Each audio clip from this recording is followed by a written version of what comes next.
Hello, everybody, and welcome back to Under the Bridge for our most maddening episode yet. Hi, Wesley. Hi. Yes, this is our maddening. Some people could call this the most maddening multiversal podcast.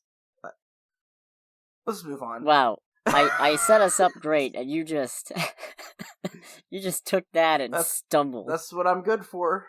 Taking away people's moment.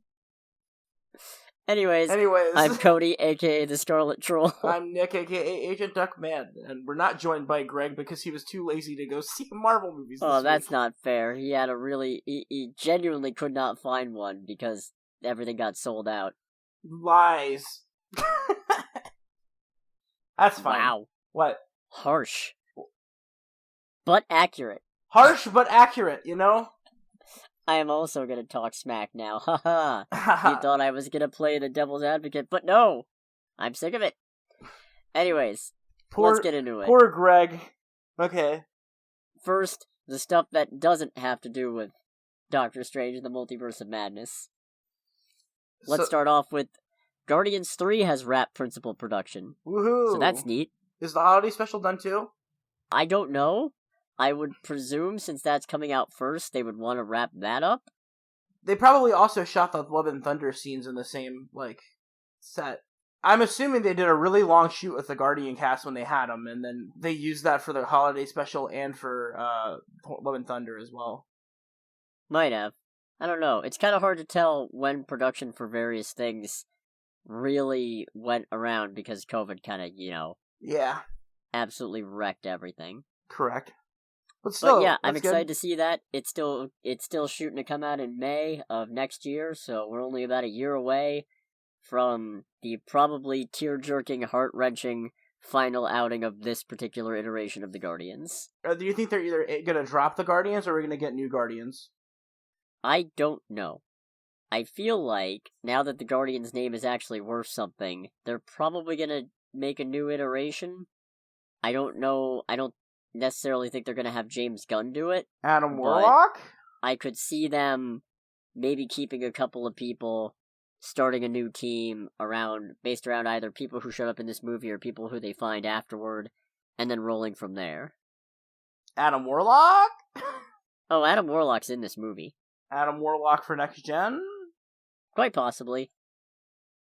Or maybe he's Gamora's new boo, and then Peter has to accept that Gamora isn't who he remembers because it's literally a different Gamora, and she's never going to remember those exact memories of him anyway, and it's time to move on with his life. Damn, that's probably what they're actually going to do. We'll see. We'll see. Whatever. I'm more than ready for it. I love Guardians. Guardians 2 is probably one of my favorite movies in the MCU. It's not necessarily one of the better ones in terms of just quality, but it's definitely one of my favorites, and I cry at Yondu's funeral literally every time. I love the thing that Yondu says, I'll never be your father, but I'll always be your daddy. That's the saddest thing ever said. Oh, that he wasn't your father, but he sure ain't your daddy. Yeah, that's the saddest thing ever said. Ugh. Quite good. Quite good. Well, speaking of stuff that makes me sad. Oh, yeah, this is a Perez huge one. Died. George Perez, and you said Neal Adams also died, last week, right? Yeah, unfortunately, I want to say I forgot to include it, but actually it was just sad, and I didn't feel like dealing with it. But then when George Perez died, it's like, okay, I guess we'll just roll both of these in. Yeah, it's both legends. Both mainly DC legends, if I would say so myself. Yeah, because, George Perez did a obviously great reboot of Wonder Woman. He's the reason why Wonder Woman has, the origin story, the fleshed-out origin story, right? Yeah. Penciler for, the new Teen Titans. And then Neal Adams was pivotal in getting right credit for Jerry Siegel and Joe Shuster for the Superman fiasco. Publishers hated him. He's also kind of was an egomaniac too. That's a whole other thing, though. He did make Jon Stewart though, so not the comedian talk show host. God, imagine if he was actually Jon Stewart's dad. Oh God. But yeah, no, If you like that Justice League Unlimited show and the Justice League series that led directly into it with Jon Stewart, you can thank Neal Adams. Neal Adams did do a lot for DC, did do a lot for Batman. I guess he also co-created Ra's al Ghul, Man-Bat, and of course, Jon Stewart. So he did actually add a lot. And then, of course, George Perez is a huge loss. Crisis on Infinite Earths, right? And JLA Avengers. Oh, yeah. Fuck. Really? Yeah. That was Perez? Yeah.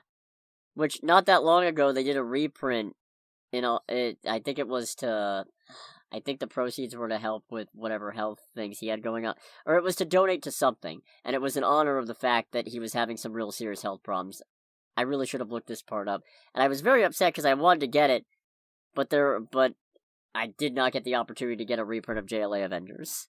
And now they're all, super expensive. So I guess Perez also worked for Marvel he started doing penciling for the Avengers in the 70s. So I don't know. He has a pretty wide variety, it looks like, of what he did. But I mean, a lot of the iconic stuff comes from DC for him. So. Oh yeah. But he did some stuff. It looks like, looking at what he did do quite a bit of Fantastic Four, quite a bit of Defenders, quite a bit of Avengers. So yeah, I don't know. Good for him. I definitely two legends that will be missed. Absolutely. Let's go to something sunnier. Miss Marvel stuff. Oh no. No, it's fine. Okay. What is it? Since Disney Plus doesn't exist in Pakistan, Miss Marvel's actually going to be getting a theatrical release. And I think that's a cool idea, actually. Honestly, I'm kind of sad that these series don't really get anything over here. Like, I would go see the first episode, at least, in theaters. I wouldn't necessarily go see all 6 episodes of, Hawkeye in theaters, but if they put the first episode up, I'd pay to go see it. I wouldn't pay $12 to go see it, but that's a whole other thing.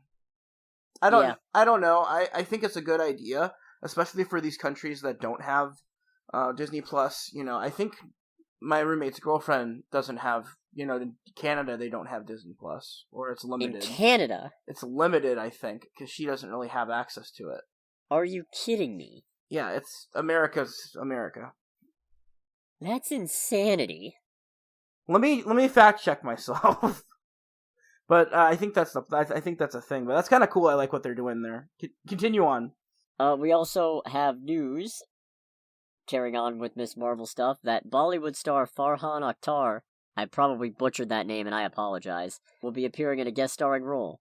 I am not familiar with his work because I am unfortunately woefully behind on Bollywood stuff, but it's always neat to see when they bring in people who are famous for films outside of the Hollywood market, like getting Tony Leung for The Mandarin. Sorry, they're just fact checked. They do have Canadian Disney Plus. Okay. They're missing quite a lot of stuff. A lot of it's the old classic Disney stuff. For some reason, and then I guess, I don't know, the stuff they're missing is very much stuff that aren't going to be missed here. So. Huh. Interesting. There's also stuff that's added to them that we don't have here, like MODOK from Hulu is added on there. Agents of S.H.I.E.L.D. is added over there. Well, we have Agents of S.H.I.E.L.D. now. Do we? Yeah, it got added with the Defenders stuff. Do we have Mrs. Doubtfire and Bridge to Terabithia? That's a question. Some weird... Yeah, I don't know. Very weird ones, quite honestly. Mrs. Doubtfire is one of those ones where, yeah, it's funny the first time, and then you think about it, and then you realize, I think his wife had a point. This man should not have his kids. He's kind of a loon. I don't know. That's a really good movie. I really enjoyed that movie. That's one of Williams' best roles by a long shot. But now we've gone on a tangent. Going back to the Farhan what is his name? Farhan. I no longer feel as bad about butchering his name. I can't word right now. So. Great. So, he's going to be in a guest starring role in this? Yeah. Huh. At least that's how it's been described. I have no idea what his work looks like, because I don't watch a lot of Bollywood. I love Bollywood. Bollywood's the most over-the-top shit ever, and I love it. I love over-the-top, Indian action movies. They're absolutely insane. I haven't ever sat through a full one, but the clips I see of them are amazing. I absolutely love it. Physics don't work over there, for some reason. Alright. Yeah. I'm all down for it, though, and I actually kind of like the whole, theatrical release thing. It's kind of cool. Yeah. And then something that just came up that I found more recently than when I sent you the list. Kevin Feige's finally offered some clarification as to why her powers have been changed. Yeah, I've seen that article floating around. Well, what's going on? The exact quotes are, Kamala came about in a very specific time within the comic book continuity. She is now coming into a very specific time within the MCU continuity, and those two things didn't match. He also says, it taps into the future of her story as it connects to her other friends that she will meet in the upcoming film, The Marvels. She's interested in knowing, great, does that mean I'm an Asgardian? Did I get hit with gamma rays? No, it's seemingly none of those things. It goes to her own past and her heritage and lineage. So, reading between the lines, I'm pretty sure that means her powers got changed because A, fuck the Inhumans, and B, Marvel synergy, which... yeah, alright. Yeah, I would have still preferred embiggening and stretchy powers, but it's at least it doesn't seem like it's because Mr. Fantastic was showing up. I mean, yeah, at least he clarified it. I mean, I don't know. I don't really know Kamala Khan all that much, so, I'm just kind of like... I know that isn't definitely what it's supposed to be, but I'll give him a pass, because... when we get to Doctor Strange, I think they changed America Chavez a little bit. Oh, they did, but we'll get to that. We'll get to that, because, I don't know. I actually wanted to talk to you about that, because you know a little bit more about the character than I do. So, when we get to the review of Doctor Strange, we'll get to that. But I think that them doing, these changes, isn't necessarily a bad thing, as long as they're, there's synergy with it, like you said. I mean, I don't like major changes to major characters, because that's dumb. Right. Just don't screw up, you've got a character Bible literally written since the 1960s for half these characters. Don't screw them up. Yeah, don't screw them up, significantly. I mean, characters go through changes, characters go through arcs, I get that.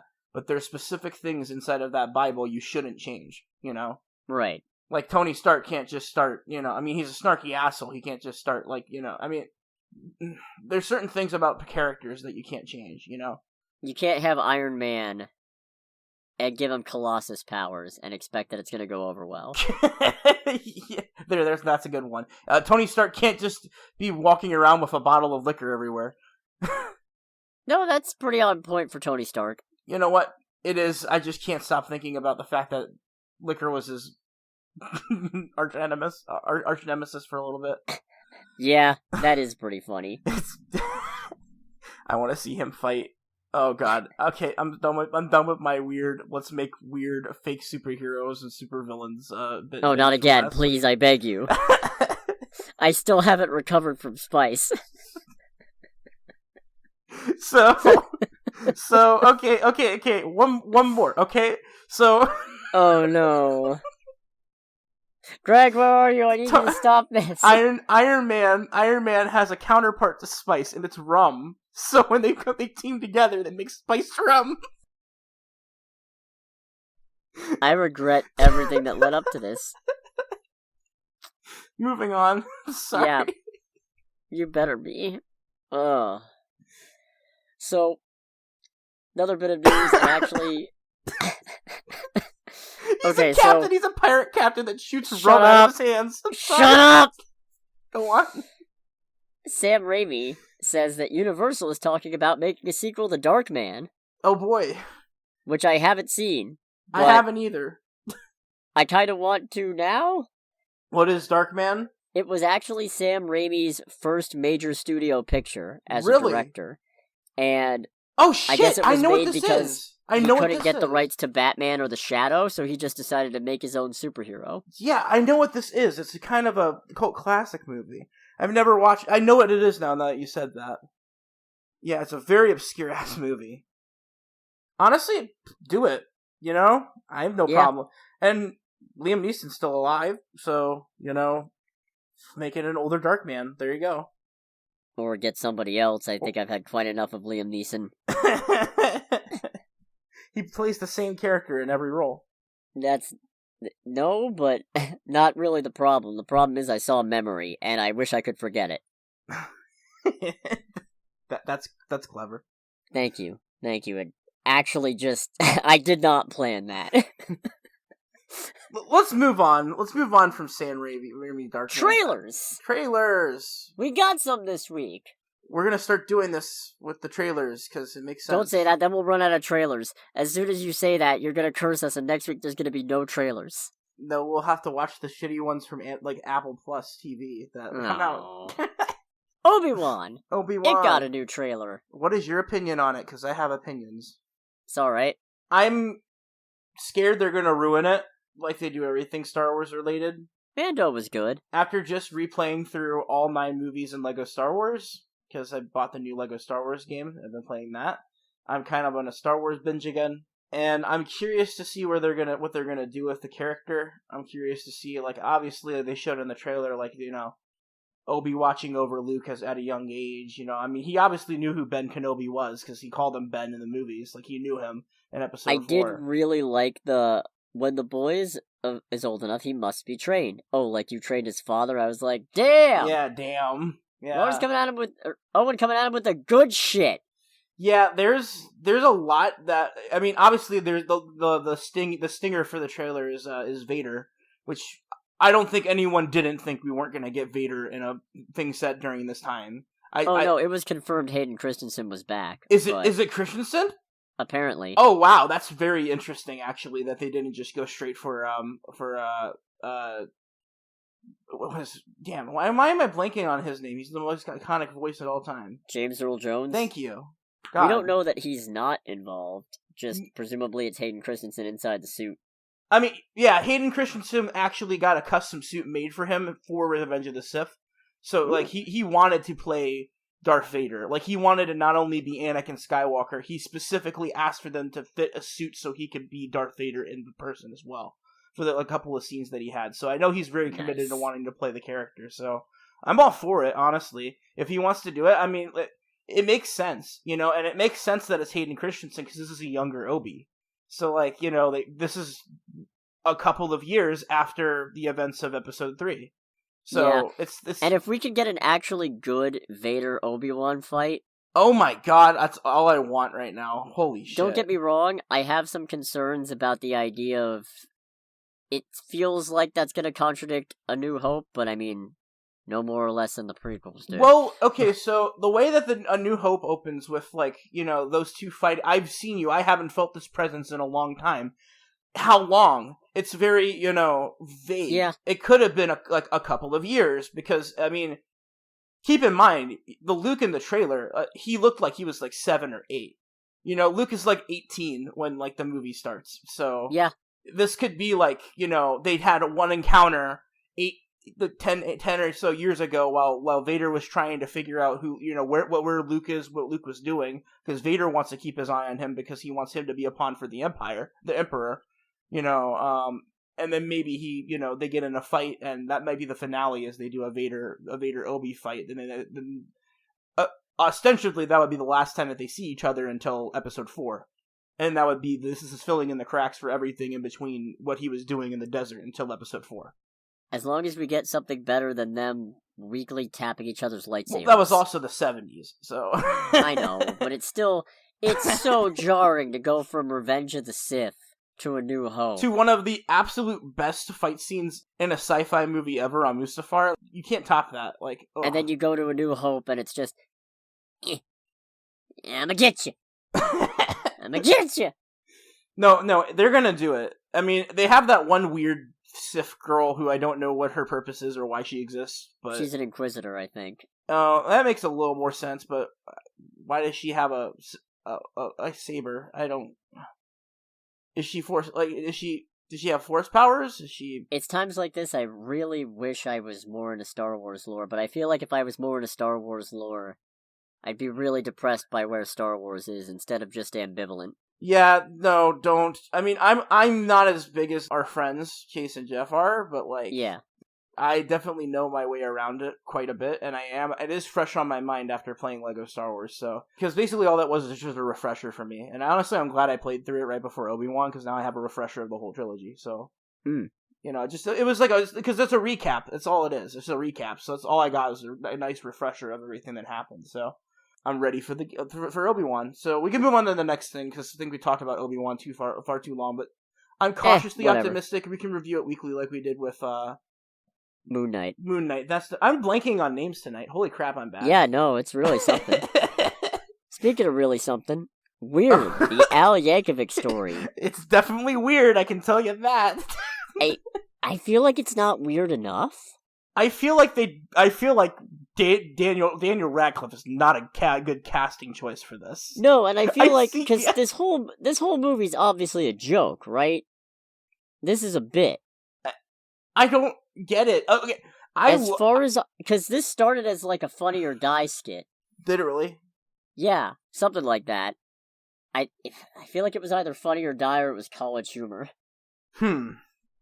But yeah, no, like, I feel like this is supposed to be a parody of musician biopics, but the problem is, like, it doesn't feel crazy enough to really be a good one. I definitely will watch it. You know, I know it's coming direct to streaming, so I don't have to leave the house for it, so that's a plus right there. Oh yeah, I mean, apparently Weird Al co-wrote the script. You know, for the screenplay. You know, if he co-wrote it, it's at least going to be funny. So yeah, I'll watch it. I just wish the trailer had any of that. I just don't think Daniel Radcliffe looks or sounds the part, even when he's trying to put on his American accent. No, see, that's why I think that's part of the bit. Part of the bit is that it's yeah, okay. I see it's a terrible idea, especially because Weird Al Yankovic is probably one of the most drama-free performers ever. There is very little to be made, I should think, in making a Weird Al movie. Other than he's a weirdo that played accordion and got really famous. Yeah. No, like, Weird Al does not, by all accounts, seem to be an especially troubled or dramatic person. So, I feel like this whole thing's a bit, but it feels like it's not playing itself goofy enough to be a really good bit, just from this trailer. I mean, I'll give it a shot. I'll watch it. It sounds like it sounds like this is one of those ironic movies, like a mockumentary sort of deal, or not like a mockumentary, but like it has the same, like, you know, appeal that they're trying to do. I feel like the closest it gets to, okay, this is definitely intentionally absurd, is Daniel Radcliffe just going, I need an accordion, and then just 3 people hand him accordions. Yeah, I think that's about as close as it gets to feeling genuinely absurd. We'll see. I mean, who knows? With the people behind it, it could be anything. Right. So speaking of anything and weird, holy crap, Crimes of the Future looks weird. Cronenberg, you mad bastard, you're at it again. I love Cronenberg, so I will legitimately watch anything he does. He's with your body horror sci-fi commentary nonsense. Give it to me. And once again, it's another indie film starring, I don't know, I guess I really can't call it indie if it's Cronenberg. Well, no, I can. It's made by Neon, it's not made by a big company. Yeah. But it's another indie film starring Kristen Stewart and Viggo Mortensen, so, you know.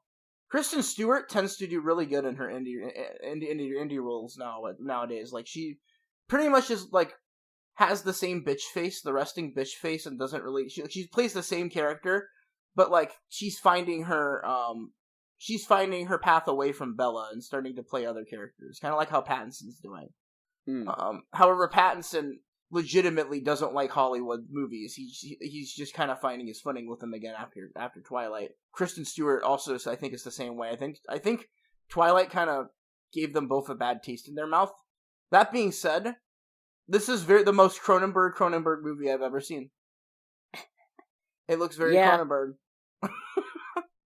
The bit with the stomach unzipping, that was weird. That was, yeah.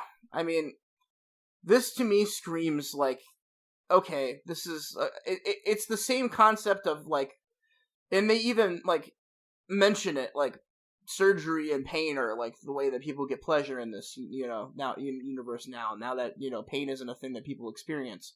Oh, hi, Hellraiser. Well, it's either Hellraiser or Cronenberg also, you know, directed Crash, which is also a similar idea. It's like the fact that we are vulnerable beings and that, you know, the arousal comes out of the danger and the thrill of it. And I think that that's what he's trying to build on, is the same themes as Crash, but with a very weird sci-fi future twist. I don't know. It's definitely on the award circuit. It said it was a Cannes selection in the trailer. They're definitely shoved that in your face.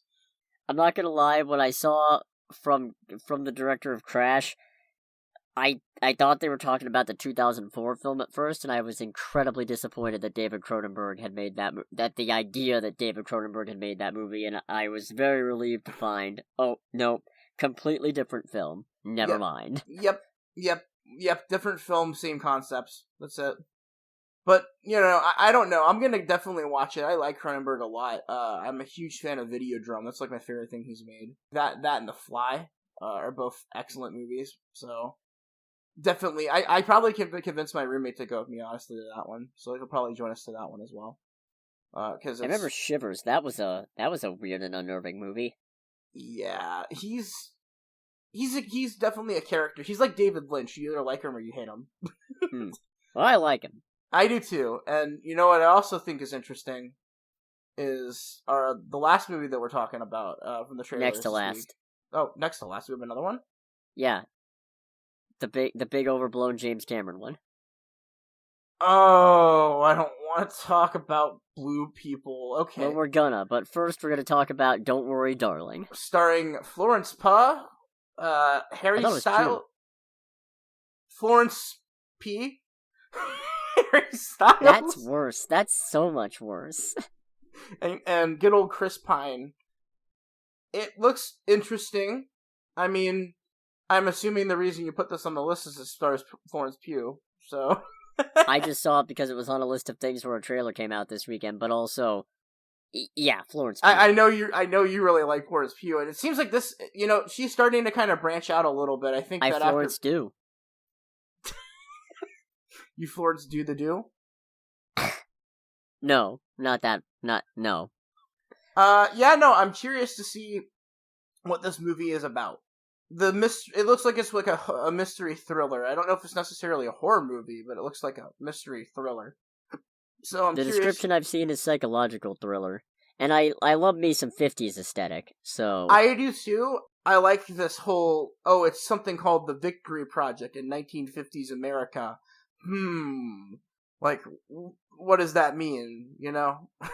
Yeah, this is probably something horrible. I think what this is about is it's about the blind side, taking a blind side to the war.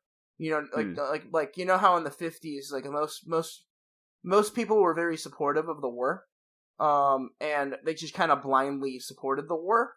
I mean, albeit, I think we were justified in fighting World War II. World War II was over by that point. Yeah, no, but like the idea of setting it towards the post-war, like the Korea was going on there. I think it's just like Korea rather than World War II. Yeah, I was gonna say, I'm like, I don't know if that tracks. Okay, I am a dummy. Let's look at Korea. During Korea, people just blindly supported it because fight communism, and this is basically like I think it's trying to give off of the. Oh, well, we're gonna blindly support this, but what does this cause, really? And, her uncovering more about the nature of this Victory Project and what they're doing, might be an allegory to, like, the blindness that we took towards certain conflicts. Yeah. Maybe it's mind control. Who knows? Maybe it's MK Ultra. That'd be really cool. I don't know. I'm curious to see what they're gonna do with it. It looks interesting. First film that I think I've actually seen Harry Styles in, so... You saw Eternals, right? Yeah, but that didn't count because it was like 2 seconds of him. It was an actual fair. Role, like, that I've seen him in, so... Yeah. Oh, no, never mind! Never mind, he was in Dunkirk, I forgot about that. Oh, yeah, I've never seen that one. Really should. That's what I've been told. Dunkirk was excellent. That was... Did it win Best Pictures? No, it didn't win Best Picture, but it was nominated for sure. All right. Yeah, that honestly, that should have beaten The Shape of Water, in my opinion.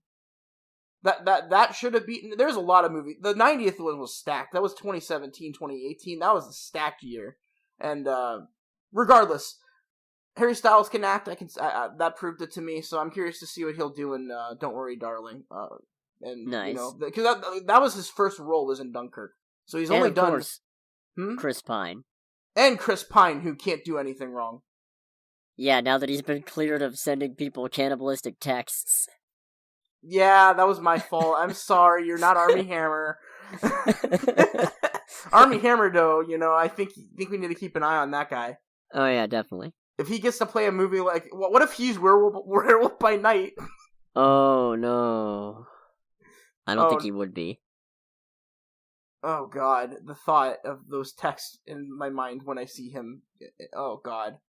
Speaking of horrifying humanoids, Avatar: Way of Water. That's my review.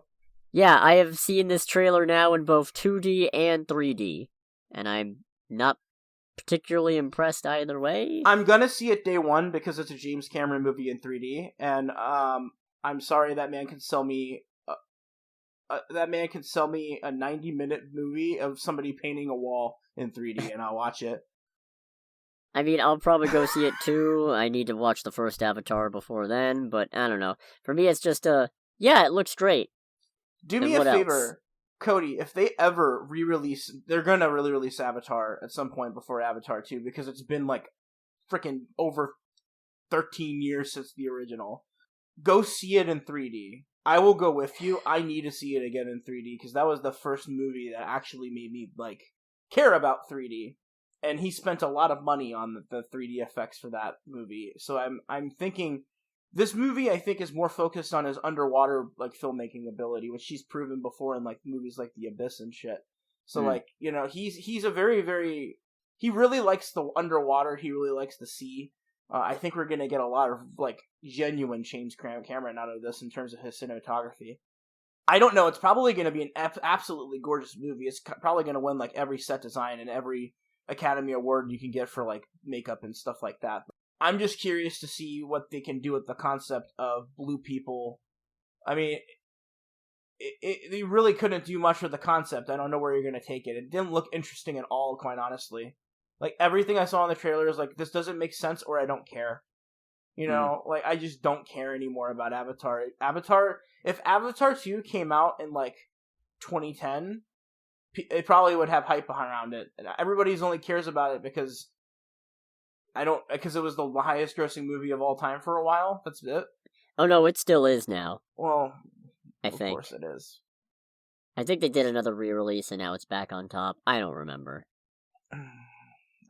Whatever. I would go see the original in 3D just to say you did, because that's like the big movie that a lot of people got their mind changed about 3D for.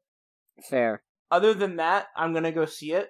I'm probably not gonna like it and just be like, ooh, pretty colors. So I'm probably only gonna care about what's going on around the characters, not what the characters are doing at all. That sounds relatable. I'm tired of talking about blue people. I'm getting exhausted already. Alright, let's go to the box office. Okay, and then we got the gaming news. We do. So, I don't think it's any surprise to say that Doctor Strange 2 Multiversal Boogaloo took the weekend. It is at $187 million domestically and $411 million worldwide. Just to point out, that is better than the entire theatrical run of Black Widow or Eternals, although Black Widow was hampered by simultaneous Disney Plus release, and it's only about $20 million away from the total box office run of Shang-Chi.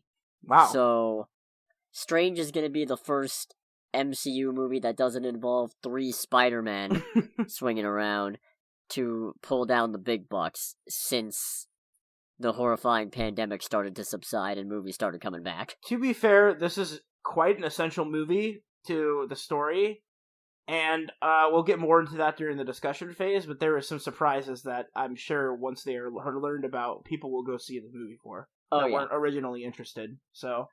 Oh, yeah. We'll get into that during spoiler talk, but... In second place, and when I say places, this is just domestically for this weekend, although I do have some other totals. The Bad Guys took $9.5 million domestic. I want to support that movie. I still haven't seen it. It's quite good. I liked it. It looks cute. And it's at $57.3 million domestic total and $148 million worldwide. Sonic 2 is in third place at $6 million domestic for a $169.7 million domestic total and $349 million worldwide. Fantastic Beasts in fourth at $4.2 million domestic for an $86.3 million total, or $364.7 million worldwide. And in 5th place, Everything Everywhere All at Once at $3.5 million domestic. It is at 41.7 for a domestic total, but I guess worldwide it hasn't really been released in a lot of markets or isn't doing super well because it's only at 45.6 million worldwide. So pretty much all of that is from domestic totals. To be fair, good on it. It was set up for failure, quite honestly, and it's proven itself to be a pretty, critically acclaimed movie. Oh yeah, I had a good time. I need to watch it. I love Michelle Yeoh. I love action movies. I love Hong Kong stuff. That's like my thing, so I'm sure I'll enjoy it. But yeah, okay. So box office totals, sounds about right. Strange cleaned up, and everybody else is just like, all right, what's left? The only thing that I don't like is that Fantastic Beasts is still in the top 5, but that's just because that seems like a slap in the face. Yeah, especially the fact that it's currently at more money than Sonic 2, which... I mean, I guess I can't really weigh in because I haven't seen Secrets of Dumbledore, but to my credit, I did see the first 2 Fantastic Beasts, and that's why I didn't go see Secrets of Dumbledore. I might watch it when it comes on HBO Max, just... Same. I don't want to go to the theater to watch something with fangirls who are going to be like, oh, they did the thing! Because I can do that for Marvel movies and enjoy it, but if I'm at a Harry Potter movie, I'll just be confused. Like, at Marvel movies, like I can be like, oh yeah, that's the thing! Or I go, oh, that's cool! Cody, what's that? Oh man, there's been so many the things in this last year or so of Marvel movies, but we'll get to that. Moving on. We'll get to that. Hit me with that game news. Okay, I'm gonna hit you hard. Not really, there's not a lot to talk about. Ow. How could you do that to me? Before we get to the releases and the roundup for history, I do have an article. This has been going around. We got clarification on Gotham Knights finally. Oh dear. It is actually going to have 4-player co-op, goddammit. Hey! Now, if only the Suicide Squad game will actually allow you to play as all 4 of the Suicide Squad members, I'll be happy. But it looks like Gotham Knights is going to be a 4-player co-op game. So you can have 4 people. All right! So everyone can be Oh no, that's actually terrible. That means we can't keep making fun of it. I'm pretty happy. I want to think that this is Warner Brothers being like, we heard you, Nick. Here you go. It makes me feel like I have power. I'm power hungry now. I want to get a press pass to an event and just tell them I'm the one that made you give me 4-player co-op. And they're gonna look at me and be like, "Who are you?" and they kick me out of the event. In other news, Very good. Game releases for this week. The biggest game to come out this week. And this is the week of, and I'm going to clarify, May 9th, 2022 to May 13th, 2022. Alright. The biggest game we have this week is Evil Dead the Game, releasing on everything. It looks really fun. It is a third-person action Evil Dead game, I think it's an original story. I don't think it's kind of like a loose retelling of the first, Evil Dead. I think that they kind of hinted in like a couple of social media posts that the first major DLC is going to give us Army of Darkness. So, okay. Yeah, so it looks like they're going to start just slowly throwing in more and more things into the game. I think there's 2 modes. I think there's a story mode, and then there's essentially survivors versus demons mode. So... And what fortuitous timing that it's coming out right around the release of Doctor Strange 2, Madness Boogaloo, considering... I was about to say, it's very ironic that this comes out right around the time Sam Raimi puts out his next big movie. And the fact that, I guess minor spoilers for what's to come. There is a minor cameo of Bruce Campbell in the Doctor Strange movie. Bruce Campbell having a cameo in a Sam Raimi film isn't It's not a spoiler, it's expected at this point. It's guaranteed. But definitely well-timed, Yeah. Anyways. Another game we got coming out for PlayStation players, we got Unpacking, which is an excellent game that's come out I think it's come out for PC and Switch. It's out for PC for sure. Basically, it's the nostalgia of unpacking and, cleaning up your room after you move. So. Oh, that thing I still haven't done. Yes, exactly. But it's essentially it's a little narrative game about, hey, like, you know, where does all this stuff go in your room, and you unpack your life basically. Oh, that's nice. It's a cute little game. It really is. It's actually really that makes cool. me sad just thinking about it. No, it's actually really cute. All right. This War of Mine, which is a cult classic, you know, I would call it cult classic narrative. It tells you about like the actual cost of war and stuff like that. Okay. That's coming out on PS5 and Xbox Series X, so the next gen consoles. It's just a re-release basically. It's called the Final Cut. Salt and Sacrifice is coming out for PlayStation 5 and PlayStation 4 and PC. Salt and Sacrifice is I believe, the follow-up to Salt and Sanctuary. Basically, it's been called a Souls-like 2D, like, hack and slash game. So it's like Castlevania meets Dark Souls. Everyone's looking forward to this one. I haven't played the original, but I know it's going to do well. It actually comes out as of the day of recording tomorrow, so that's kind of cool. Last game to come out this week is Ayuden Chronicles Rising. Now, I had to look this one up, but it's by Natsume Atari, so it's a Atari-published game. Developed game published by 505. It is a 2D platformer, you know, kind of similar to Indivisible, if you remember. Indivisible. It's kind of like that. Published and developed by Atari, and it looks really cool. I think it's like a prequel to a really big game called Ayuden Chronicle 100 Heroes in Japan. So it's a Japanese release through and through, but it is getting a Western release here on May 10th, so neat. I guess that's cool. Yeah. That's our roundup. The biggest is obviously the Evil Dead game, so like that's gonna probably be the biggest one for this week. Very much so. Enough about stuff that's going to happen. Tell us about what already happened. Okay. Some interesting stuff is we got some happy birthdays in line. Hideki Kano, not Anno, not to be confused with the guy who made Evangelion. He was a producer on Super Mario Bros. 3 and World, and then ended up getting control of Super Mario Kart and started. Basically, he became the producer of all the Mario Kart games as like up to date now. He also had a hand in producing Luigi's Mansion. So a lot of people involved with Luigi's Mansion. I like it. Yeah, for some reason, I guess like all of Nintendo was involved in that game, which is pretty interesting. He was also the hardware director for the Nintendo 3DS and created Street Pass. So okay, interesting guy. So happy birthday to him. He's 57 years old this week. Happy birthday! Congrats. Happy birthday to the company Arc System Works that was founded 34 years ago this year. Wow. In 1988. Fighting game, you know, absolute fighting game. You know, at this point, that's what they're known for, is fighting games. They're absolute legends of the game. Yes, they also developed Michael Jackson's Moonwalker for the Sega Master System. So the Master System port was done by them. I did not know that. This is pretty interesting, actually. So, yeah, they've published a lot of very weird games for the Genesis. It looks like they did a lot of Genesis ports before, but kind of getting their niche with fighting games later on down the line. But happy birthday to them. They're definitely a big company. I love your games.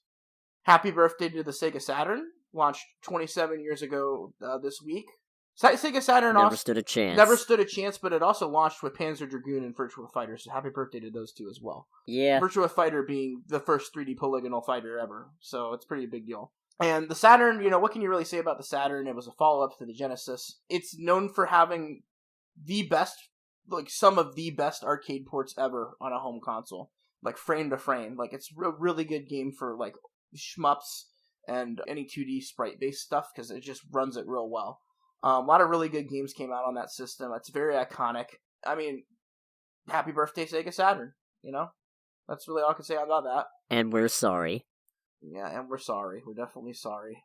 Last birthday, we got birth of Keiji Inafune. Keiji Inafune, if you don't know who he is the guy who created Mega Man. Oh, that's why the name is familiar. Yeah, Inafune. Yeah, happy birthday. Yeah, happy birthday. He was involved with Mega Man, I think, all the way up to X Legends and Zero. So he's the Mega Man guy. He also worked on... Also, I hate you because your games are hard and I suck at them.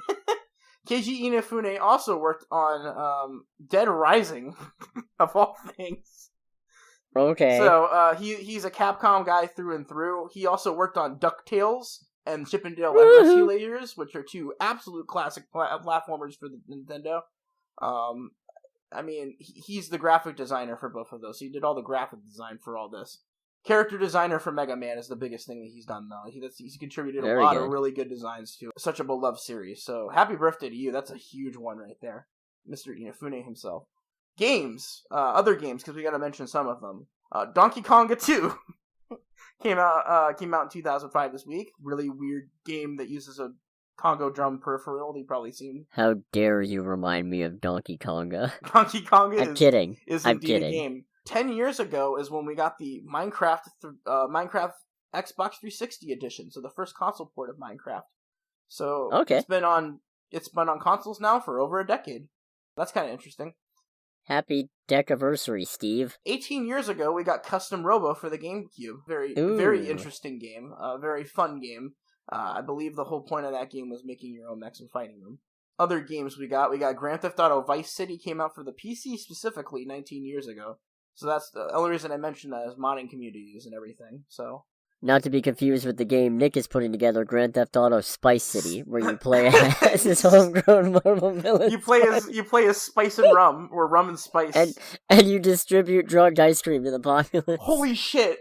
Oh my god! Spice is the drug guy, Rum is the alcohol guy. We need to get a gambling guy in there. We need to Vice City. It's Vice City. Welcome to Vice City is my run on Spider-Man. I gotta learn how to draw now. That's gonna be mine.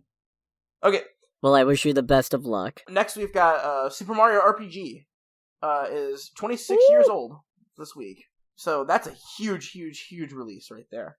Sorry, Gino, you deserve better. You did. I've never played that game. I really need to change that. Another 2 releases that kind of go hand in hand.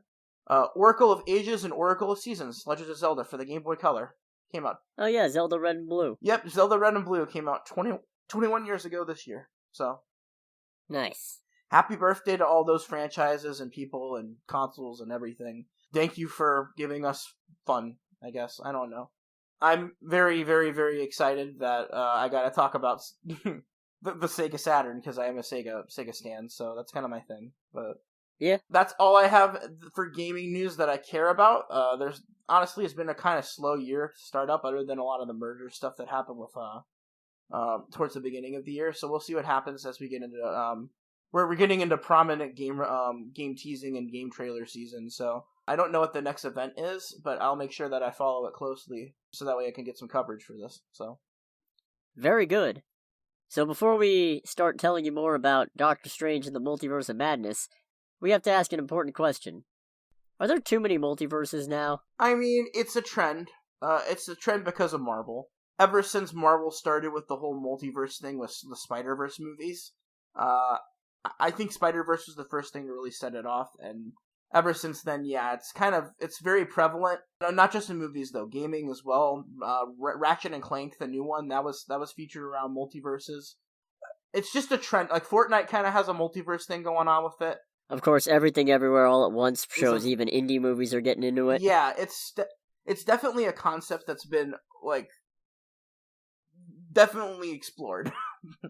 And I think what also doesn't help is that we've had the absolute threat of the Flash movie looming over our heads for actual years, knowing it was going to be some kind of Flashpoint adaptation. Which, of course, yet another multiverse. Yep. It's definitely a concept that is being explored in all media, not just movies and gaming. It's everywhere, but I'm kind of getting sick of it. But like Marvel, I understand it's very key to what they're trying to set up right now. If trying to get all of these characters together at once, you kind of need the multiverse as a way to get that to happen. Yeah, and they've really only been using it since Loki. Yeah, Loki was the big point where they started with the MCU on it. And that's not too far ago. How long was Loki? It was last year?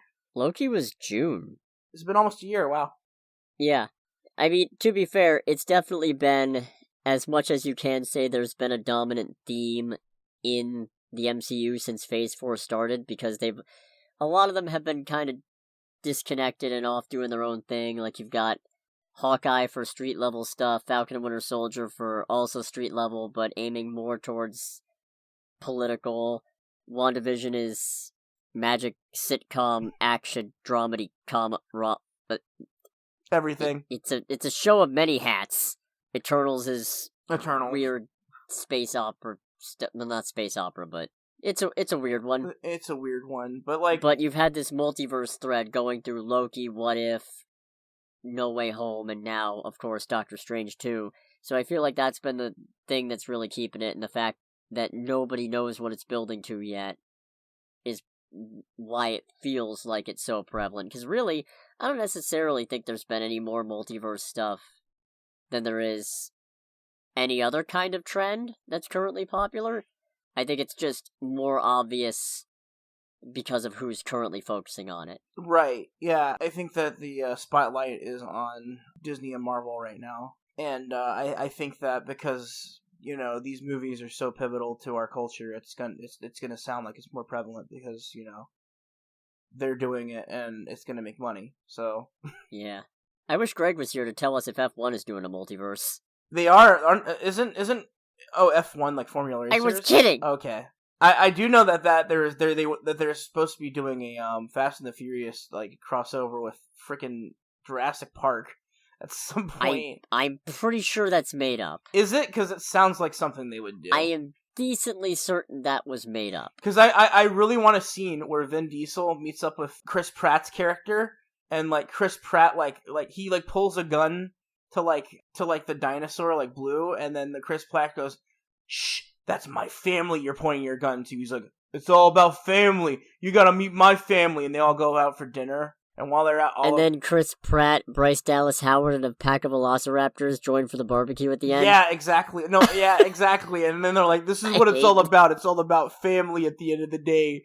Come on, you gotta join my family." Oh no! I want a show where Dominic Toretto goes around the country like visiting people and experiencing their families. It's like a reality TV show. It's just Vin Diesel playing the character of him going, "I want to see your family. I want to experience your family." Because it's all about family. Just as like a Thanksgiving special or something. No. Please, no. Okay, so our conclusion is, no, there isn't currently too much multiverse stuff. It just feels like there is. Correct. So, moving on then, I guess. The review. It's time to talk first non-spoilers for Doctor Strange in the Multiverse of Madness, which is going to be hard to do because this film hits the ground running. No spoilers, okay? Movie was good. Spoiler talk. No. I feel like we should at least do some non-spoiler talk. I get it. Okay. So this is. I liked it more than the first one for sure. This is which numbered movie is this after? Like in Phase 4, is this number 4? 5. 5. Okay. It definitely feels like Phase 4 is getting its footing now. It feels like they've got kind of a cohesive plan on what they're doing with Phase 4 now. Spider-Man started it, but like this is definitely pushing it in a direction where I can kind of see what they're doing with it. I thoroughly enjoyed it. I thoroughly enjoyed every bit. I mean, this is my favorite Marvel movie in a long time. I say that a lot, but this one I enjoyed every second of that movie. I really did. And yeah, there's flaws in it. It's not a perfect movie. Just like any movie, there's flaws with it, but I had a lot of fun watching it. I also really like Sam Raimi's directing style in general. I think that he was a really good fit as a director for this, since they try to take this in a more kind of horror, kind of, more PG, more hard PG-13 than the other movies are. Yeah, there's points where I wouldn't call it scary, but it's definitely unnerving and unsettling. And there's definitely horror elements, which can't really get into. It's weird. It feels almost like a horror movie, but not necessarily one that's going to leave me terrified. It's a PG-13 Netflix horror movie. Way. Yeah, something like that. It's like something you would find on Netflix with the horror level, but it is definitely the darkest one of the MCU movies in terms of the violence factor. It's very violent. God, is it violent? We'll go more into why later. But I genuinely loved, I really like what they're doing with Wanda. I really like what they're doing with Doctor Strange. He kind of feels like he was more of a character in this movie than last movie. I think America Chavez does a really good job holding her own as a character. Really like her, and I did not expect myself to. I actually genuinely enjoyed her character, and I from what I've read about her in the comics, I have not read a single comic with her. I just kind of thought this is a character I'd hate right off the bat, but no, she's endearing. I liked her character and the role she played. it kind of fit with the movie. I kind of felt like her relationship with Strange was important and didn't feel like it was forced at all. Wong is on point. Wong is always on point.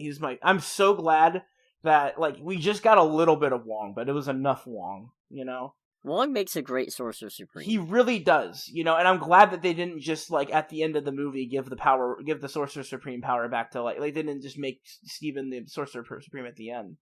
Like, he's still definitely Sorcerer Supreme. This one's one that I can't really say much more about without going into spoilers, but with just on the basics, I do want to say, I don't know how I would rate the overall soundtrack, but the musical cues are on point. Like, every so often, there's just a thing that's just dropped at just the right moment. The scare chords on the piano are good. This was one of the best scores I've seen from Elfman, period.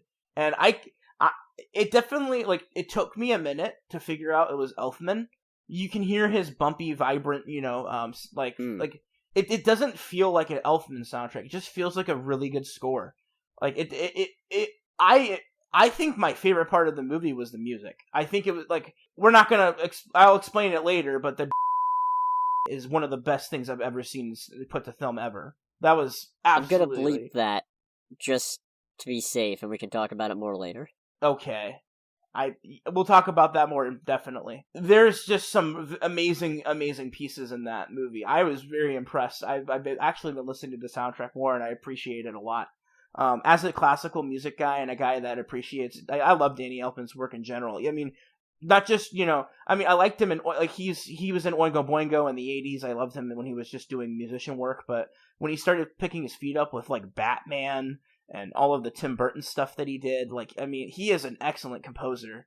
And This is one of my favorite scores that he's ever personally done. And you're right, it's not just, it's the sound design in general. It's the cues. It's like, you know, the scare stings at the right moment. Every sound seems like it was put there for a reason. This is one of the best sound mixing I've seen from a Marvel movie, because sometimes the sound mixing's off. This one felt like everything was, like, mixed perfectly and correctly. So I honestly think that this movie should be nominated for best sound design and best, you know, sound mixing. Because, you know, I mean, if there's anything that superhero movies are always nominated for, it's something with, like, the sound department.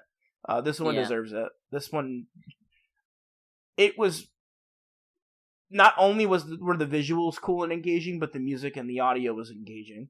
And that's really hard to do both. So definitely. I think the last thing I've really got that doesn't necessarily require spoilers is that I really appreciate that we're at a point in the MCU and we're superheroes in general where it really feels like they can cut loose. We started getting bits and pieces of it from Phase 2 onward, but ever since Phase 4 started, it feels like they've just been like, okay, we're officially at a point, we don't gotta explain shit, and people will roll with it. Yeah. I just love that, because one of my quibbles with Doctor Strange, the first one, is that the magic felt very samey and very watered down, and it all just boiled down to orange fireworks in the shape of various things and kung fu. Yes, there is some really cool ways that they utilize magic in this movie in general, and they don't feel the need to justify most or of it. Explain most of it is just like, this is just a thing that you could do when you're a good enough magician, and it's like, yeah, all right, cool, that's awesome. Yeah, you don't have to explain it. Too much explaining actually drags down a movie. So, like, show rather than tell is one of the major things that you can give any storyteller ever. You know, I mean, especially a filmmaker. You know, show it rather than tell it. So, I mean, it was a lot more interesting to watch. Some of the spells that he was doing were very engaging and different. And you can definitely tell that this feels like this is a Steven that's gone through some stuff, you know. He's gone through multiple movies worth of trauma and has gained skill as well. So, like, he's a lot more the Doctor Strange from the comics. Like, or at least how I envision, you know, the perfect Doctor Strange from the comics. So yeah. I have things that are mostly nitpicky complaints, but they're all related to spoiler stuff. So did you have anything else to throw in that's not spoilery? Let's go into spoilers. Alright, so final verdict, definitely go see it. I think it's probably my second or third favorite movie of Phase 4 so far. Honestly, I feel like when I look back at this, I'm going to like it better than No Way Home after there's been some distance put between both of them. This is my current favorite for Phase 4, and quite honestly, it's up there for the best Marvel movie, in my opinion, that I enjoyed, because it hit all of the things that I wanted in a movie. In my opinion, if you can make something that only looks good, but sounds good, and has an excellent soundtrack score and, visual style that's unique to it, that hits all of my cues. It doesn't, the story can be kind of bland. The story, I like to see the experience of going to the movies and being in the theater with all the amazing audio, the great surround sound system that they have, sitting there with those beautiful images and imagery and all that crazy stuff that they were doing on screen while an amazing score plays. I mean, sold me. So yeah. I'm there for the experience, not the movie. The movie I can watch it on home on Netflix later on. That's fair. Mm-hmm. So yeah, if you don't want to be spoiled on the movie, leave now. We'll have a time code. Come back and watch more, or our Moon Knight discussion if you want. Or if you don't want to get spoiled on that either, thanks for listening. Make sure to tune back in and watch the rest of this after you've caught up with the movie. Yep. So, give us those extra views. Haha, exactly. Mm-hmm. 3, 2, 1, spoilers. So Wanda's a hell of a bad guy. I absolutely loved what they were doing with Wanda. It was awesome to see her.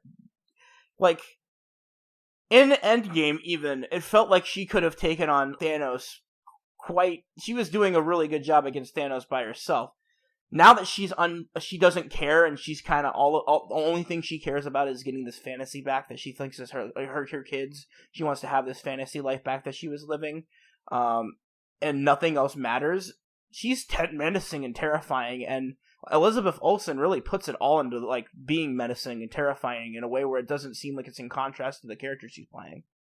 She does, and really, it's great for me because I'm probably, at the very least, vice president of the Wanda Maximoff is a terrible person fan club. So, for me, this is great to see because it's like, oh yeah, see, she's a terrible superhero. Always kind of has been. Mm-hmm. Not only that, it vindicates the fact that I hated how WandaVision ended because it turns out, yeah, letting her fly off by herself to study magic from the Book of the Damned with no supervision whatsoever, bad idea, with terrible consequences. Probably should have done something about that, Monica. That's my WandaVision rant over.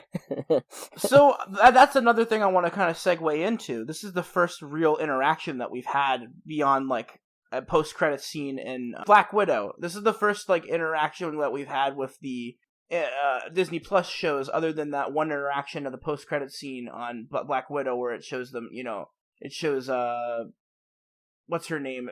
Basically, Val. Yeah, it shows approaching Yelena. Yeah, that's like this is more and like a direct reference and a direct influence into the story from the Netflix Yeah, this shows. genuinely feels like the first time where if you have not been keeping up with the shows, this isn't going to make any sense at all. But I don't think like you don't necessarily. It will be confusing because you're like, who the hell are these kids? Why haven't I seen them ever? Like what the hell's going on with these kids and why does she care? And it's honestly kind of important to know her arc, and why she changed to be this evil, but it's not necessary. See, I don't know, I feel like Wanda being possessed by the Book of the Damned, not something that needs setup. Wanda wants her imaginary kids back, that's, wait, when did that happen? Right? Yeah, if you're not watching the shows, it's like, what kids? If anything, this kind of cements that you really need to keep up with everything Marvel in order to actually understand truly what's going on. But I also like that it's a show that happened over a year ago, so it gave people time to catch up. Right, it isn't like they're just throwing references to Moon Knight in here. Yeah, that would be a dick move. That would be a huge dick move.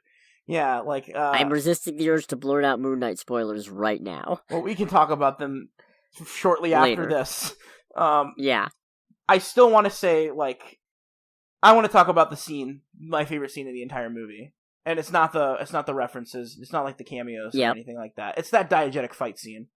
That is one of the coolest things I've ever seen on screen, ever. Not just, like, the way that they did it by taking the actual notes from the sheet of music and then every attack, like, please get the sounds. Get Sam Raimi for a true, actual Sorcerer's Apprentice movie. Ooh. where like they have a I'd diegetic. watch it. Oh my god! And just I loved every second of that. It gave me chills. I was absolutely like floored by like how well the directing and the sound direction was. That was one of the best things I've seen in the theaters, and like I was truly blown away by that. Yeah. Not and like you can just even if not only just because this is a Marvel movie, but like any movie, if you have a diegetic fight scene that like has it that in tune to it, like that's really impressive to do and really hard And that's to do. it just ties back into, it's a really creative use of magic. It's Right. not just summoning thunderclaps or something. It's taking an abstract concept of musical notes and weaponizing those. That's just I made a joke and Christina didn't appreciate it too. I said during the movie I turned to her while that scene was happening. I said, I guess he's playing those notes a little sharp, and she's just shut. I don't blame her. It's a pretty bad joke, but I liked it. That was pretty bad. I think to kind of tie it into the whole thing we were saying about Wanda, I think one thing that I also really like about this movie is that even though Wanda is the villain and does a fantastic job, and a lot of it centers around her and what she wants, this still feels like a Doctor Strange movie. It does. Yeah, it definitely does. I love the Sam Raimi horror elements that were added in, though. This truly had, like, a lot of some of the high horror concepts that were added. It felt like it came straight from Evil Dead. Like, a lot of, like, like, the demons specifically, like, when, Oh, yeah, that was just that was Evil just Dead. the Evil Dead. Also, the scene where Wanda was grabbing them out of the water, the reflections, that kind of had a feel of, like, Evil Dead kind of, like, crazy violence, kind of, or crazy, like, that horror felt like element. The Ring. It did feel like The Ring, but, like, it kind of also felt like it'd be something that Sam Raimi would direct. Like, and like her crawling out of the mirror, that was all terrifying. I really enjoyed like some of those more crazy, like macabre elements of this movie really made it.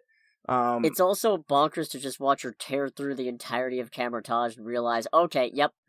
Not only is she the bad guy, she is a big threat. Yeah, and we'll talk about the other scene in a minute. The Illuminati. We'll say that. Yeah, we'll get to them we'll get to them later. But like that scene, holy shit! I really do like that. It still feels like a Strange movie. He's got a clear arc of you can't get, and it actually contrasts nicely with Wanda's of you cannot get wrapped up in what might have been. You have to just deal with what you have. And work with that. They have a very similar arc in this movie that's played in two different, completely opposite ways. I like that. Yeah. It's very nice. And Benedict Cumberbatch, of course, does a great job as Strange, as normal. I mean, yeah, at this point, he's played the character through multiple, like, how many movies through now? A Doctor Strange movie, and then enough supporting appearances to basically make a second Doctor Strange movie. And then a third Doctor Strange movie. This is basically Doctor Strange 3 at this point. Doctor Strange 3, please look at me. One thing I found kind of annoying in this movie, though, is they keep giving Strange shit, and they keep falling back on, oh, you gave the Time Stone to Thanos, or, oh, this was the only way, and it's like, bitch, he looked through 14 million timelines and found one successful one. Bet your ass if I looked through 14 million timelines and found one success, I'm hanging on to that one. Right. I'm not looking for something else. Yeah, I completely understand. It's one of those, especially because they had the perfect thing. They could have, obviously it would take a little bit of stretching to figure out how people knew about it, but Doctor Strange being willing to break the universe just to get Spider-Man into MIT is right there. Yeah. Okay, so can we jump over to like the setup for the what they're trying to do with this movie with the bringing Secret Wars? Yeah, they're definitely bringing in Secret Wars now. Yeah, I mean this is spoiler talk. All bets are off. Doesn't matter now. With all the incursion talk, this is Secret Wars. Yeah. What is your take on how they're doing it? I think they're going more time runs out, with universes potentially colliding into each other. Maybe it's something Kang's doing. Who knows? Okay. It could be King. It could be, I don't know. I'm really curious to see how Secret Invasion's going to fit in with this. Probably not very much, because it's much more just space related, typically, than it is multiverse related. Yeah, I see it. I guess we finally got Clea. Yeah, that was a huge pull. I assumed it was going to happen. They got Charlize Theron to be Clea. Clea. Clea. What the hell? Her name is Clea, right? What is it? Clea Von. What is it? I think it's just Clea. Is it just Clea? She's from the Dark Dimension. She's Dormammu's niece. Is she really?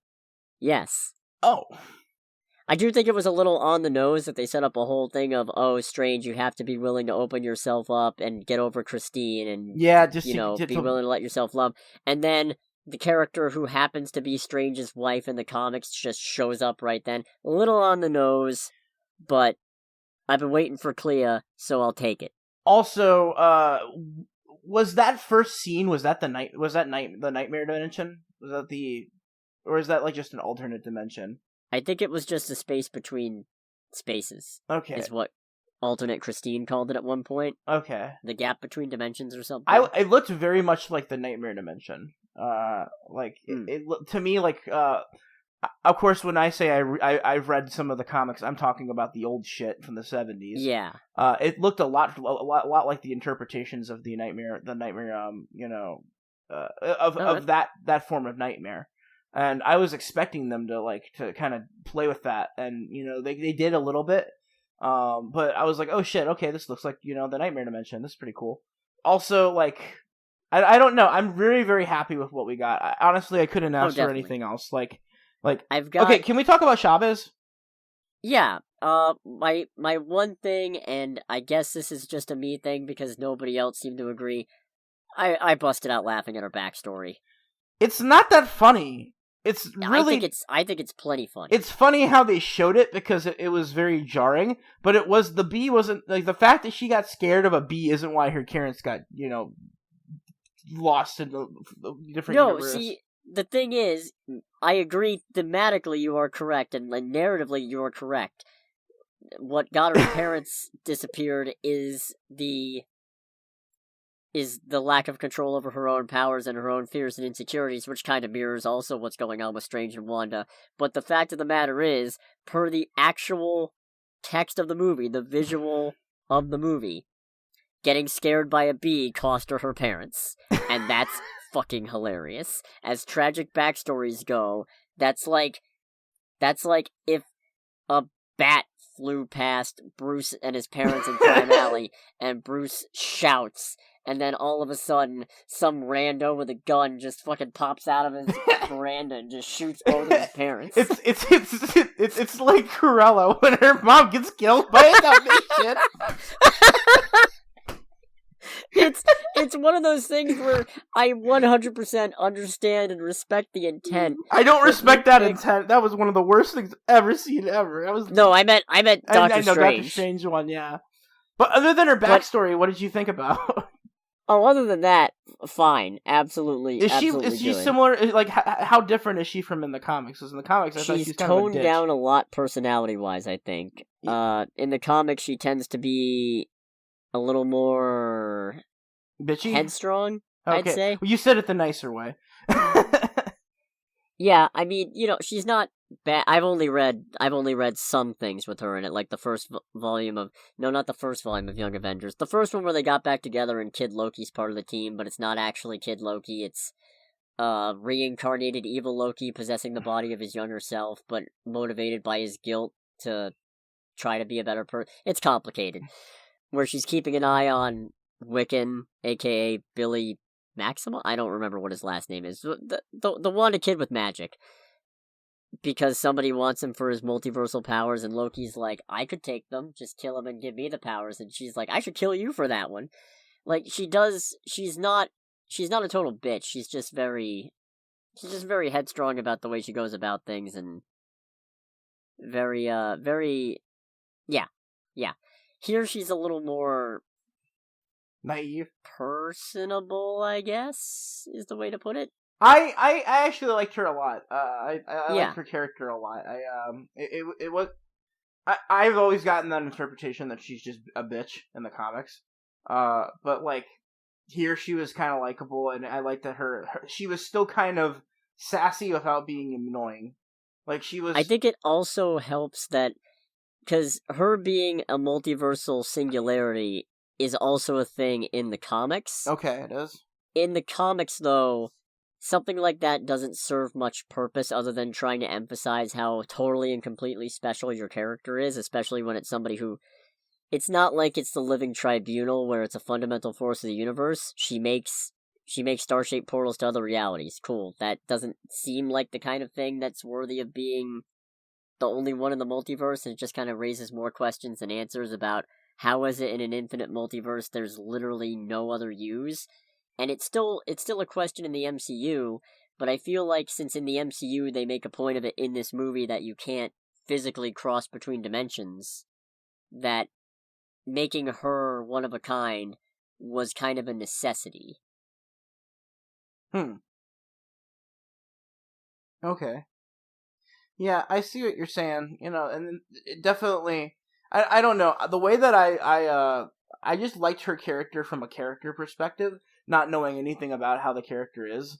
I liked how she interacted with Strange, and I liked their relationship, and I like that she's going to be, at least for the moment, training at the temple with everyone else.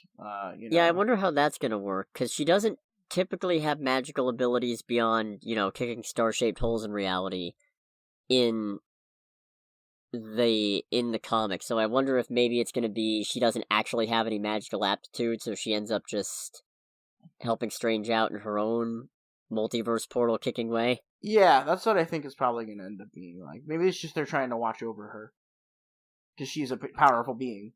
Actually, that poses a question. Why doesn't her staying in that universe cause an incursion? Because she's...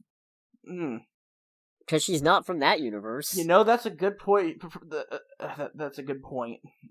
Maybe it's an incursion is caused when there's two versions of the same person running around? No, wait, but Sinister Strange apparently managed to cause an incursion by constantly dreamwalking. Huh. Whatever. Which, speaking of, he was really creepy. Yes, he was. Especially because at first you think he's just, this is just sad Strange who's lost his entire universe. And then you realize, he did this. He's not apologetic. And then he drops that bit of, you ever had that dream where you're falling off a tall building? That's me. That was probably me. It's like, oh no, you're just gone. But, let's talk about the Illuminati a little bit. Yeah, alright. Holy fucking shit. Did you expect this? No, actually, I ran into some rumors about the movie that actually ended up kind of panning out with some of this stuff. But the rumors that I had saw did not have Black Bolt, and they did not have, Mr. Fantastic. The fact that Reed Richards actually showed up, and yes, it's a multiverse version of him, but it's still Reed Richards, is huge. That was the first moment where I've seen an entire theater clap since Endgame. And it was even better because as soon as I heard Baxter Foundation... Yeah, I was the same way. I was like, they're doing it, aren't they? I'm bouncing up and down in my seat just waiting. I'm like, Because quite honestly, there's only one other being that is probably that smart enough to come up with the Ultron bots and all that other stuff. It's Reed Richards. So... Well, I wonder, because... I wonder if maybe they were planning on having an Iron Man variant at some point, and then they decided not to. Because, obviously, in the comics, Ultron was built by Hank Pym. Right. But now, thanks to the movies, he's also associated pretty heavily with Iron Man. So, they did say, when reshoots were happening, that part of the reason why the reshoots were so extensive was so they could kind of make more cameos that include more cameos that people were really going to enjoy in the wake of No Way Home being a huge success. So, I wonder if maybe originally they were going to have variant Iron Man, and then they decided, you know what, Mr. Fantastic's probably better. The rumor for a while was it was Tom Cruise as Iron Man. Yeah. The other one that I'd heard was that Baldur the Brave was going to be part of the Illuminati, and a lot of people were thinking that was going to be Bruce Campbell's That would be cameo awesome. role. That would have been actually really cool, actually. It would have been, but again, because there was no sign of Black Bolt in the rumors that I saw. I think what it was they decided, assuming there's any legitimacy to any of this, I think they were probably like, okay, Mr. Fantastic is probably a better pull than an Iron Man who isn't Robert Downey Jr., and just for the sheer audacity, Black Bolt is probably a better pull than an Asgardian who the movie-going audience is not going to be familiar with. I'm so shocked that it was the fan cast, too. That it was Krasinski. And yeah. I really liked him in that role. He was so good. He was very good. He was way better than I expected. Except for the part where he got Black Bolt killed by blabbing to Wanda. But you know what I mean. Like, world's smartest man. That being said, like, in general, holy shit, I want more. And I don't know if they'll give us more or if that's just a variant. Well, I don't want to get your hopes up, but a thought occurred. Fantastic Four just lost its director. Right. John Krasinski is also a director. Correct. Who has directed movies starring himself. Oh my god. I'm not saying they got him for Fantastic Four, but I am saying the timing is weird. Oh my god, that would be awesome, actually. I'm not gonna get my hopes up. Well, just the fact that he's there. Just the fact that he's there there at all is amazing. It's amazing, and I'm very happy and I'm so glad that, because it was the elephant in the room. When are they going to introduce the Fantastic Four? When are they going to? And if we never get him again, that's fine. But like, we needed it. It was like, that was. I didn't see, like, everyone was clapping at that moment. It's basically, yep, we get it. We know you want to see Fantastic Four. You want to see X-Men. I'm sorry, we don't. They're coming, guys. They're coming. Also, and then they just threw in Black Bolt with like, yeah, okay, them too, I guess. And then also, like, we got 92. We got 92. Charles Xavier. So that was pretty awesome too to see, because it was the fact. Oh, you know what? Talking about, I'm gonna go back to the musical. Yes, thing. Yes, the 92 theme was just and it was thing that. The only thing that got a better reaction out of me was when they first go to Wanda, but immediately before then you get the WandaVision jingle. Yeah, they did a really good job of, like, and it wasn't like over, like, it was subtle. Like, it was they knew what they were doing, but it was a way to kind of make them a character theme almost. Yeah, I like that we're at the point where these characters can have distinctive leitmotifs that are associated with them, so that when it plays, you know what's coming. Also, like, just more Charles Xavier made me, like, very happy to see. And it's another one of those cases where, and in this case, I probably don't think, certainly we're not going to get him again for MCU X-Men. Maybe if they do another multiversal thing, we might get him as another variant of Professor X, but that's fine. Well, just Patrick Stewart getting him here old. Was crazy. He's very old. So, like, we need to get somebody kind of younger. If we're gonna keep the MCU going for, it was just a nice thing to see, and it's also, I think it's also trying to drive the fact home that it's 92 Xavier, and we're getting. Funny thing there, not necessarily, because while he does have a lot of the look associated, and they do play the theme, he actually does drop a quote from his Days of Future Past self. So I think this is supposed to be more of a conglomerate Xavier. If it was specifically 92, it would be very hyped though, because 92 is getting another season, remember? Right, kind of hard to do when he's dead though. Yeah, good point. Yeah, no, but specifically he drops the, just because someone stumbles and loses their way doesn't mean they're lost forever, which is from Days of Future Past. So I think he's supposed to be just kind of a composite Xavier. Mordo is pretty good. Honestly, Black Bolt just surprises me because it's the same guy from the TV show. So Marvel had the balls to be like, hey, you remember this shitty thing everybody hated? Yeah. Well, it's just to see him get killed, I guess. So did everybody else there. It's still nutty. Do you know what Doctor Strange said to him after Professor X introduced him? Because Strange says something, and it sounded like gibberish to me, and I still have not been able to figure out what it was. I didn't figure it out. No. So wait till the DVD comes out and we can see the subtitles. Yeah, because it sounded like he said like Hadagata, and I don't know if that's actually a thing or if he was just making fun of Blackagar or Boltagon, sounding like a bunch of nonsense. The other two were fine. Like, Captain Carter probably should have gotten a little more time. Captain Carter is actually really hyped too, not gonna lie. So yeah. And she's really good in live. They did a really good job with the live action interpretation of her. Oh yeah. It's really great to see Haley Atwell back, of course. Mm-hmm. And Lashana Lynch too. Mm-hmm. Just, I don't know. Her Captain Marvel was, I feel like it would have been harder to kill Carol Danvers. Let's be honest.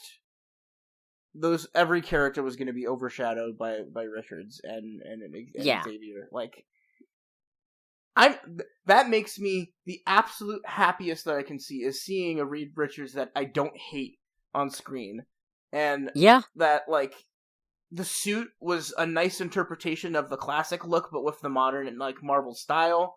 Like, right? It felt like it felt right, you know. Okay, you know what? Minor multiverse quibbles. Why does Christine's work outfit have heels? I don't know. I didn't even notice it had heels. I noticed as soon because it gets some focus, and I'm like, this is dumb. This is really stupid. I didn't even notice that. I'm getting increasingly sick of these outfits have high heels for no reason. Well, honestly, I'm just gonna sum up the rest of my feelings for this movie because let's move on to the finale of our good old boy. Wait, I think there was still something else. Oh, right, yeah. The other minor quibble. Stop labeling other universes 616. Stop it. It's so stupid. The MCU, not only does the MCU have its own designation in the multiverse, there's also the thing of there is no reason to call it 616. 616 is one of those things that only people who pay attention to the comics are going to get, and there's no point making this reference for them because all they're going to do is go, but that's not right. Because 616 is the main Marvel Comics universe, and it was picked as that number specifically so they could avert the whole, the most important world is Earth 1 thing. And it's just, I hate it. I hate it even more because now people can be like, oh, see, Mysterio did know about the universe, or about the multiverse. He even got the universe designation right. No, it's a mythology gag. It's a gimmick. Shut up. God. And why the hell, if you're cataloging universes, why would you not make your own Earth 1? Because I assume 838 has its own designation system, because they don't seem to care much about other universes, so why would they use another universe's designation? Anyways, that's my nitpick. That is a Weenie Hut General nitpick. Yep, I told you it was a nitpick. It is, in fact, the Weenie Hut General of nitpicks. Hey, you want to look at my card collection? Cool, man. The Illuminati just gets fucking shredded. Yes, they do. That felt like Invincible right there. It was very violent and very great. I now want a Disney Plus special of them versus Thanos. Ooh, that'd be interesting. I know we'll never get it, and I'm fine with that. But if they were to give it to me, I'm just saying, there's a, as Chase would say, there's a nice crisp Jefferson in it for you. Well, we're pushing kind of long, so let's go into Moon Knight for a little bit. Yeah, long story short, definitely go see this movie. Definitely worth the money. Yeah, 100%. And the time. Honestly, it was even worth it to see it in 3D, and I say that as somebody who does not really like 3D. Is the 3D good? Because I should have seen it in 3D. I found it distracting, but I find all 3D distracting. Good point. Yeah. This movie is metal as hell, too. Yes, it is. It really is. Anyways, moving on. Moon Knight. This is just gonna be spoilers. If you're listening as people talk about the finale of this episode, come on. Or of this series, yeah. It would be really nice if one of these series besides Hawkeye could get their fucking act together on the finale. Is it just the pacing that you had a problem with? Yeah, it feels like so many of these are trying to cram in too many subplots that they don't have time for, and then they rush to get them all done in the last episode instead of... They're treating them like movies, when they should be treating them like shows and resolving more subplots as the show goes on, instead of the movie approach, which is build, build, build, build, tie it all together. I agree with Chase. He said that it deserved another episode or so. Yeah, just to kind of they sum all things feel up. like they deserve at least one more episode. Except Hawkeye! Hawkeye was fine. Hawkeye, I loved Hawkeye. Hawkeye did the best job with what it was given. But that being said, going back to Moon Knight, yeah, it was a little rushed, but like, I did enjoy seeing a lot of the hits in the episode. It was a really fun episode. The action scenes were awesome. Especially, I love seeing I like seeing Mr. Knight with his full, like, skill set. Getting to kick some ass. Oh god, that was so cool. That was my favorite part of the whole episode. I like that Steven has turned into the one more willing to stand up to Khonshu now, of not only just saying no, but being willing to just call him out on his shit. That's the thing, is they both went through massive character arcs, and, like, I love their current dynamic that they have. I love everything about, like they've sold me. Like, I've been sold on this relationship that they've gotten now. And at the post-credit scene just makes things a little bit more interesting. Yeah, I'm very annoyed that I have a real problem with cliffhanger endings now. Which I guess this technically isn't, because if anything, the post-credit scene wraps up something that would have otherwise been a cliffhanger. But it feels like that's a blatant, okay, yeah, we really want to do a Season 2, but a Season 2 is not guaranteed, apparently, which is bonkers to me, because it's just like, you already made it, you're already not making money off it, might as well make more. I don't know. I don't know. I liked Layla's transformation as well. Yeah, her becoming the Scarlet Scarab is neat. Is that what it's called? Yeah, it's an actual superhero. I did not know this Marvel. because I don't read a lot of the comics, but I really enjoyed that transformation, and she was really cool. I liked her powers. She kind of felt like a cross between Wonder Woman and Hawkman. It really did feel like a better version of the stupid chicken armor from Wonder Woman 84. I did quite hate the one line that they threw away as, "You're a Pakistani hero or you're an Egyptian hero?" Yes, it kind of felt forced, but... I feel like in this context it makes sense, because it's like, oh yeah, superheroes, they're a thing now, so now it's like, oh, we've got one now. Okay. Yeah, it just felt a little forced to me, but that's just me. But no, you know what felt forced to me? The big, giant, stupid CGI kaiju god fight. I liked it. It was stupid and corny. I liked the banter between them, but the thing is, I think the thing that makes me dislike it the most is the fact that they cut away from the final bit of Moon Knight's fight with Harrow, which would ordinarily be a really clever subversion of the superhero third act fight climax thing, especially because, people are... I'm not going to say people are sick of it, but it's a noted thing. That's just how these movies go down. And skipping over it entirely to, Steven won, would have been really funny, a really interesting subversion, if there wasn't a big giant CGI fight going on in the background, which kind of makes me think that what actually happened is that's where all the budget went. Probably. You're probably right on that. That felt a little, how fucking dare you? Overall, if you could rate the series, what would you give it? I would say second or third best. It's definitely up there. It's definitely really good. I liked it better than Loki, What If, or Falcon and Winter Soldier. It's in a spot where I feel like it's in a middle spot between WandaVision and Hawkeye, where it feels more ambitious than Hawkeye, but not as ambitious as WandaVision. So it's kind of those three are all battling out at any given point, although this one has the problem of its finale is very much... It feels way more rushed than WandaVision's even did. So, I don't know. I do hope we get some Jake Lock... God! Just... Khonshu being a smooth fucking criminal at the end with the, you want to know something? And he just keeps going, and Harrow's just like, yeah, yada, yada, expecting the issue to drop. It's like, you can't hurt us, you don't have an avatar. It's like, bitch, I might be. Meet my friend, Jake Lockley. Yeah, that was pretty cool. I like the ending a lot. I do think we could have used a little more establishment of the new status quo for Mark and Steven. Like, is Layla involved? Are they just doing their own thing? Steven said we'd rather save the world, but what does that mean when they've rejected Khonshu's offer to continue being their avatar? Like, are they still going on adventures with Layla, and now it's just like they're using their combined fighting skills / knowledge skills to do stuff? What does that mean? It would have been nice to get some more time to focus on it, because this was actually a pretty short finale episode. So, I really enjoyed it.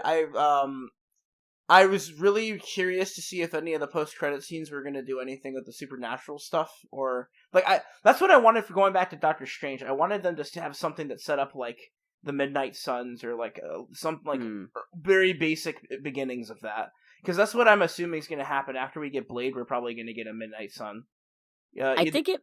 Mm-hmm. You know what? It genuinely might be a thing of they want to see, because Marvel's big thing is now they have gotten really good at not necessarily committing to anything, and just leaving the door open.